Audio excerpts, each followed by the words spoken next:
Amados hermanos, que la gracia de nuestro Señor Jesucristo sea con cada uno de ustedes. En esta oportunidad nos proponemos estudiar el libro de Levítico. Quiero iniciar citando lo siguiente: Dios no admite pecado en ningún tamaño y en ninguna cantidad. Levítico, este título es una palabra griega que significa el libro de los levitas. Este es el libro de la purificación.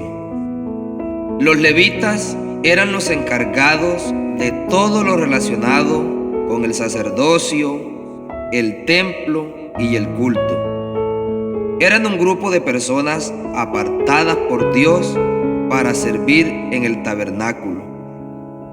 Eran los descendientes del tercer hijo de Jacob, que tenía por nombre Leví, como lo muestra Génesis capítulo 29, versículo 34. Este libro es uno de los más difíciles de leer y entender del Antiguo Testamento, porque está lleno de reglamentos, estatutos y rituales difíciles de entender. A pesar de lo difícil de leer este libro, el libro de Levítico tiene una lección importante y clara para nosotros, y es la siguiente: Dios le enseña a los israelitas y a nosotros los terribles peligros del pecado. Este libro nos muestra una realidad grande y clara. Un solo pecado puede contaminar todo nuestro ser, así como una gota de veneno se esparce por todo un vaso de agua. El autor de este libro es Moisés. Los destinatarios, los hijos de Israel, a Aarón como primer sacerdote de los levitas y sus descendientes. Moisés era de esta tribu, según Éxodo capítulo 2, y Aarón también era de esa tribu, como lo muestra Éxodo capítulo 4, versículo 14. Versículo clave de este libro está en Levítico capítulo 20, verso 26, que dice de la siguiente manera: Habéis pues de serme santos, porque yo Jehová soy santo, y os he apartado de los pueblos para que seáis míos. Amados hermanos, Dios escoge a esta tribu para que fuese santa, exclusiva para su servicio. Pero me llama la atención algo que encontré acerca de esta tribu.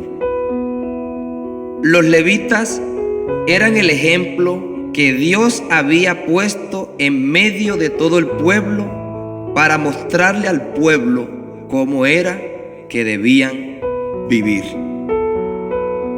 Voy a resaltar algunos detalles del versículo 26 que acabamos de leer.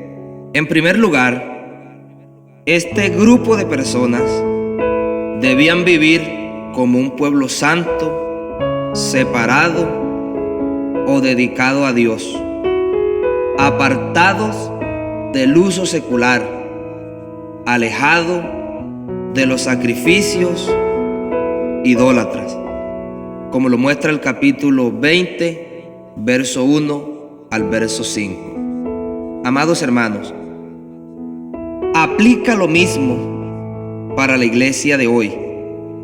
Debemos vivir como iglesia del Señor, separados, apartados de todas aquellas cosas que afectan nuestra vida.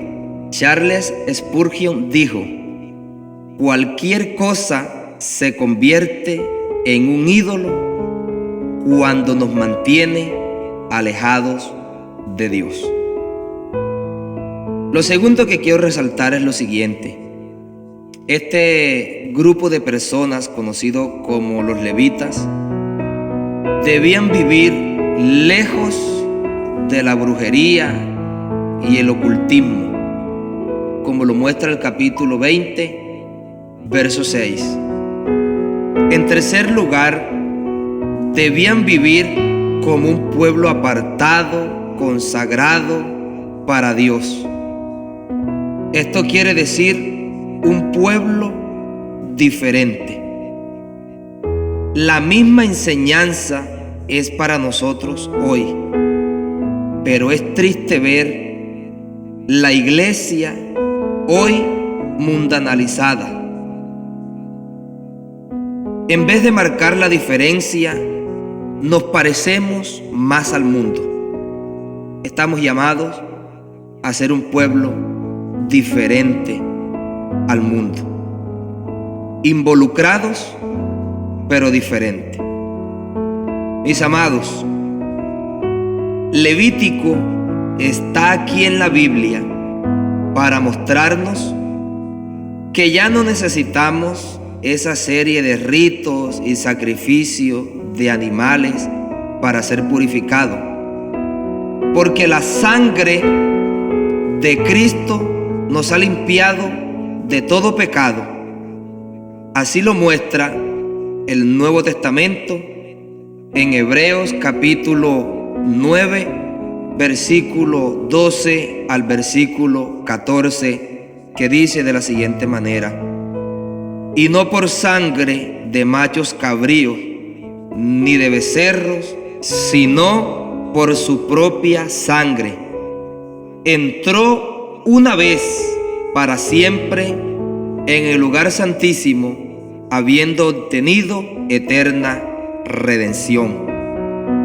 Porque si la sangre de los toros y de los machos cabríos y la ceniza de la becerra rociada a los inmundos santifican para la purificación de la carne, cuánto más la sangre de Cristo, el cual mediante el Espíritu Eterno se ofreció a sí mismo sin mancha a Dios, limpiará vuestra conciencia de obras muertas para que sirváis al Dios vivo.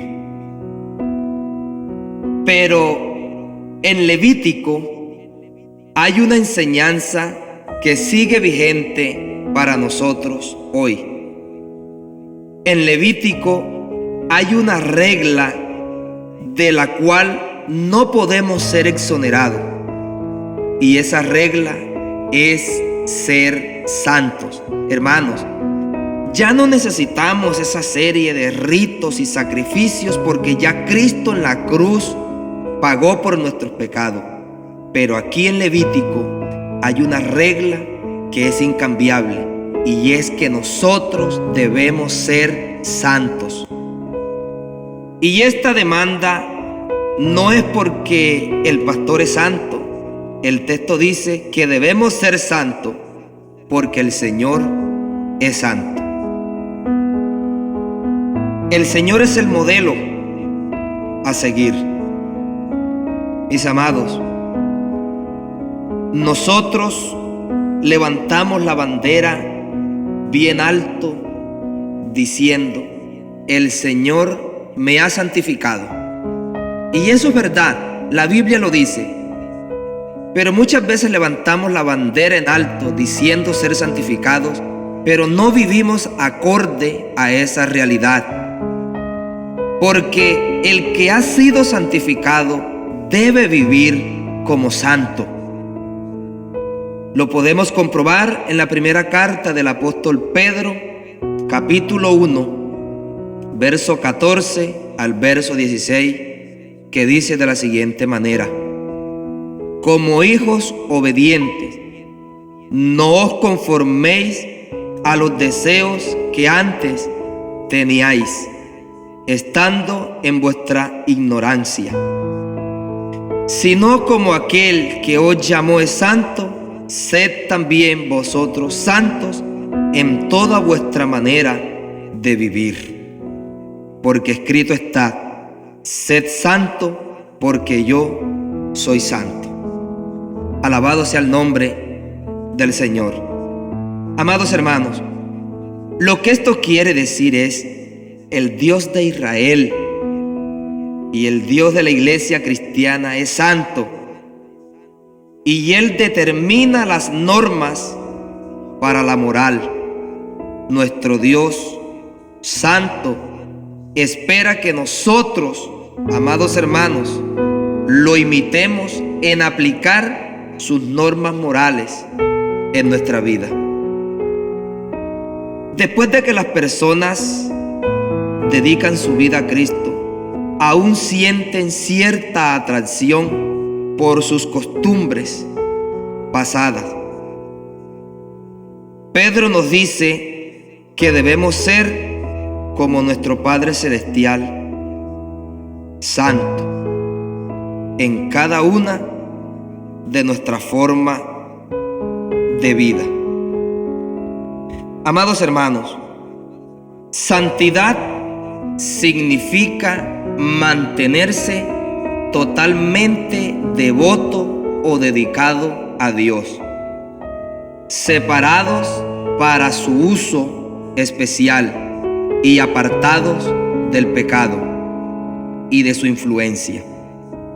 Debemos mantenernos apartados y ser diferentes. No podemos llegar a ser santos por nuestros propios méritos o por nuestros propios esfuerzos. Por lo tanto, Dios nos da su Espíritu Santo para ayudarnos a ser obedientes y nos da poder para vencer el pecado.